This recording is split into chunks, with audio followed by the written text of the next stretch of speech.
Welcome to Dragonville Storytime. Today's book is Roxy the Ritzi Camel, written by Anthony DeStefano, illustrated by Richard Cowdery.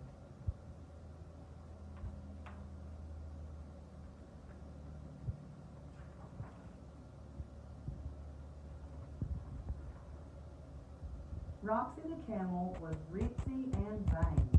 She thought she was gorgeous, but really was plain. Just a tad snooty and just a bit plump. The fine food she ate gave her quite a big rump. But oh, was she ritzy as could be.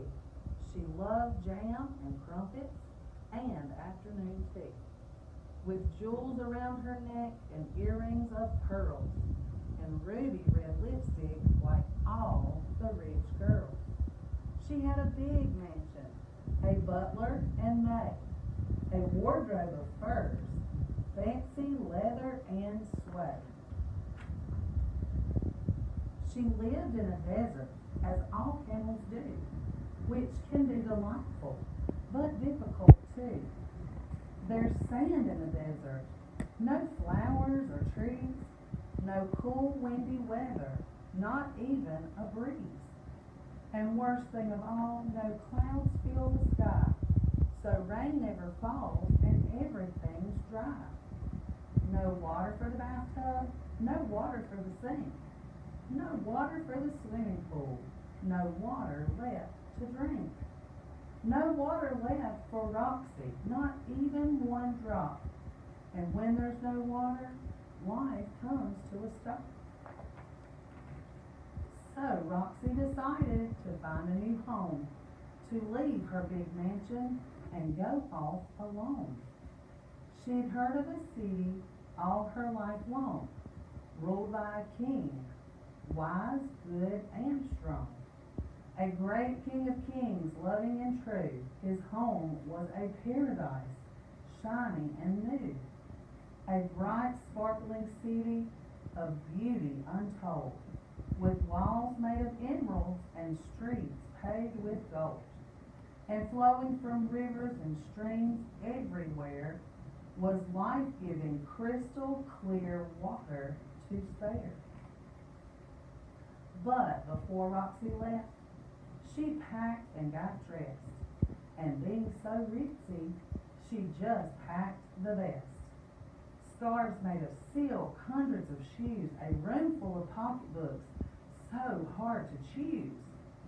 Cocoa camel makeup, Calvin camel jeans, bags of gold and diamonds, enough for several queens. She loved all her riches with all of her heart, and tying them around her, she turned to depart.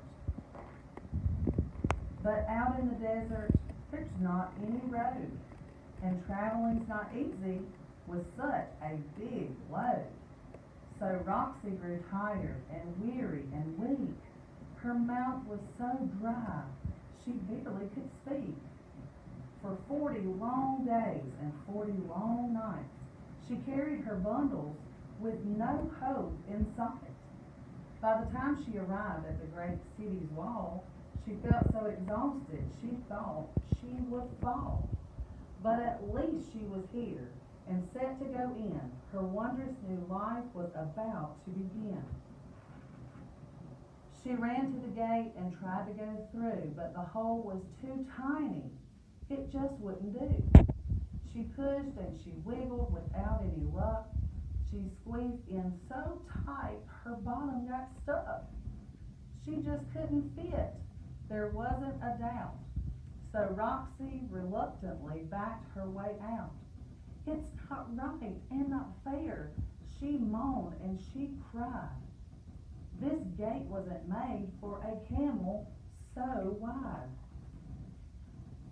But just at that moment, from way up above, there came flying downward a little white dove. The dove fluttered softly around Roxy's head, then finally landed and quietly said, "Listen, my friend, I tell you it's true. You're too overloaded with bags to get through. So lighten your load by sharing your things. Give away away all your jewels and your gems and your rings. What's that you say? The shocked Camel said. Give away all my things. I'd rather be dead. No, thank you, said Roxy. I'll try it once more, but this time I'll charge, like a big wild boar. So backing away from where the gate stood, she started to run as fast as she could. She hit the stone gate with quite a loud thump, and shot like a rubber band right on her rump. Oh no, sobbed poor Roxy, I'll never get through. Oh, what can I try? I haven't a clue. Please listen to me, repeated the dove. Please do what I say, he asked her with love. Your riches don't matter, their value's not great. They're useless to you once you pass through this gate. It's nice to have things, and they can be good, as long as you treat them the way that you should. You're being too selfish and not very smart to love them with all of your soul and your heart. That kind of love is for heaven alone. It's not for things that you buy or you own. So share all of your things or give them away. Listen, and you'll be so happy today. Down deep in her heart, the rich camel knew she loved her possessions too much. It was true. And so she decided to give it a try, to take all her treasures and kiss them goodbye. She made up her mind to give up her things, to put all her faith in the great King of Kings. So down by the road she gave us some mules. She gave to some mules her bags filled with gold and big sparkly jewels. She gave a fox whose fur was a mess, her frilly white socks, and a bright silky dress.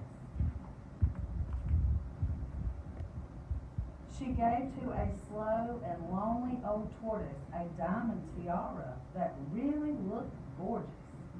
She gave to some snakes not known for their looks her collection of hats and posh pocketbooks. She gave to a lion, off taking a snooze, her bows and her braids and boxes of shoes. And when she was done, she noticed that she was so much more happy and so much more free. Her heart felt so light, her soul felt so bright. She danced and she floated like a butterfly in flight. Then, squinting her eyes, she started to trot. She said to the dove, "Let's give this a shot." She rushed to the gate, but still it was tight. She squished and she pushed with all of her might. The little dove just watched, then flew around and said, "Try bowing down and going in on bended knees instead." "That's the way," he cheered her. "You're almost free and clear. All you animals get behind," and pushed on her rear. They pushed and shoved together. They poked and prodded too. Pop! Then suddenly there was a pop, and Roxy made it through. Once inside the city, the camel looked around. She couldn't breathe or quite believe the beauty she had found. Valleys, vineyards, mountains, trees rising in the air, lakes and rivers, streams and seas, and water everywhere. Best of all, the king came forth and welcomed Roxy in. He said to her, "Well done, my friend. Your joy can now begin. No more thirsting, no more tears, no more pain or strife. In this land of happiness forever you'll have life." And all the city gathered round and gave a thunderous cheer, for Ritzi Roxy, rich with love, at last had made it here. The end.